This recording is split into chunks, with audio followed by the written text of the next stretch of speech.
Well, hello. We are currently doing a series of interviews with author Wayne Kuhn, the creator of Recharge Workshops, and a new addition to the world of self-help books.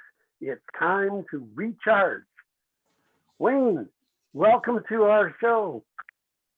Hello, Bud, and thank you for hosting this today. I really appreciate it. Welcome. I just want to start off, Wayne, with a couple of foundational questions to get things rolling here and tell people a little bit about your book. Um, First of all, how did you decide on the name Recharge for your workshop and for your book? Well, recharge. I guess there's several different places it came from. Uh, One time I was sitting at my computer, moving the mouse around. And I swung down into the bottom right-hand corner where the battery is. And I clicked on, I noticed a little pop-up that said fully charged. And that was kind of the first eye opener that I thought, fully charged. I wonder what that means. Do I feel fully charged? Then I got playing with that, months went by. And then I realized in our energy, I think we're all born fully charged. I think we're all born to feel good and life is good and we're not bombarded by any negative. And then we tend to get into life and it bogs us down a bit. So the aspect of recharging implies that we are charged, but sometimes our batteries go down a little and we just need a shot again in the arm to recharge. And so the name Recharge, I give it to kind of the process of raising your mindset to a higher level. So it's to bring it back up to where it should be. Well, thank you. I think that really opens a lot of windows and doors in that particular topic.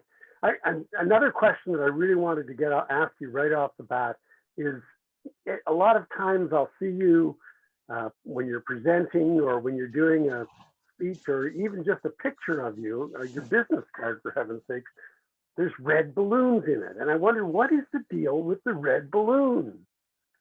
Oh yeah, we always have a red balloon around, Bud. Actually, I didn't put any up on the wall. I thought that might be, you might think there's a party going on. But anyway. There's a party here. Yeah, we have 6 grandchildren and over the period of likely the last 12 years, I've sent them red balloons because some of them live out of town. And that was kind of the designation that said, oh, Grandpa Wayne, there's a red balloon. And then they started associating Grandpa Wayne with red balloons. Became a kind of a family joke sort of thing. Then I realized that it's actually a good branding thing, because when I see a red balloon, I think of energy, I think of feeling good. And it reminds me now basically to celebrate life and all the good things that it has in it, and to be grateful for that. And so I thought, I need to tell people, there's a message I need to spread to people and say, red balloons, if I put it on my business card, put it on my book, and it reminds me to other people to celebrate also. And hopefully that message will get through too. Again, a little segue off of recharge, but I think it all fits in building positive energy. It's a good idea. And it certainly makes me think of you when I see a red balloon. I think, oh, Wayne must be around here somewhere. We like that. We like that. I was reading your book, and I came to a concept. A lot of people feel that having a charge of some sort with regards to their speciality, it really is largely a question of talent or giftedness or just plain luck. But has that been your experience?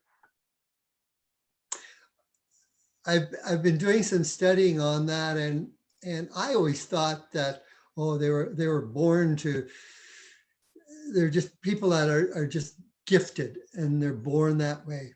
And I truly believe that. I have a story in my book about Peter, how we were raised in public school, and how he never studied, yet he got top marks. But the reality is if you look at the Tiger Woods and the Wayne Gretzky's of the world and people that have achieved great things, even back to Abraham Lincoln, if you read his story, like he wasn't gifted. These people aren't necessarily gifted, but they work hard and they have good coaching and good mentoring, and they practice every day and every day. Sometimes more than then oftentimes it happens that somebody is gifted, they don't realize it. And so that gift just dissipates and they never really use it. So I think it's very important to identify gifts and then make use of them and run with them. Yeah, so you look at any athlete or any CEO. I remember a CEO at one of the big insurance companies. He joined our Toastmaster club actually many years ago, and I got talking to him, and he likely knew he was going to be a CEO about 10 years before he got there. But this guy worked day and night. He'd stay late. He'd take work home in the weekend. Like he showed people around him that he could do the job.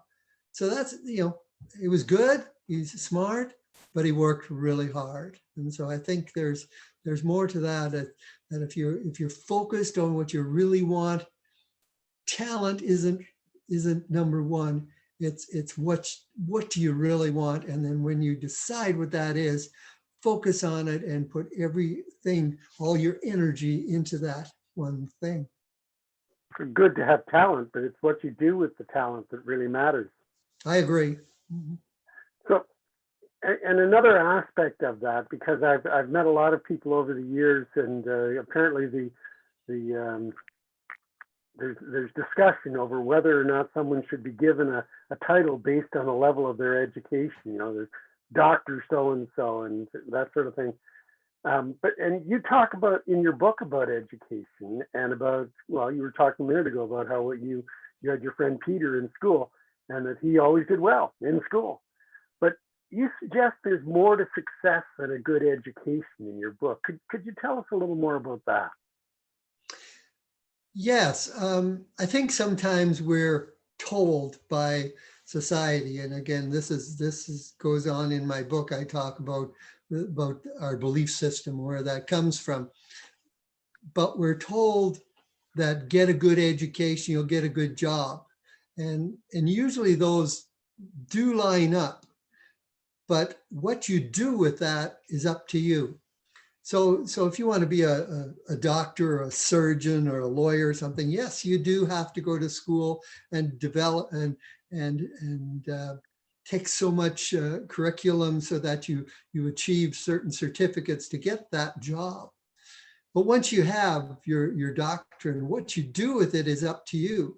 That's when your vision takes over and you decide, okay, am I going to be a surgeon, or am I going to have a family practice, and is it going to be huge, or is it going to be just me and one receptionist? Or then you start to see, okay, I've got this, now what am I going to do? The same way, like I came from the real estate sales field, and it was up to me whether I stay a salesperson or whether I become a broker, whether I open my own brokerage and hire other sales agents, whether I build a team of 10 people and make millions of dollars.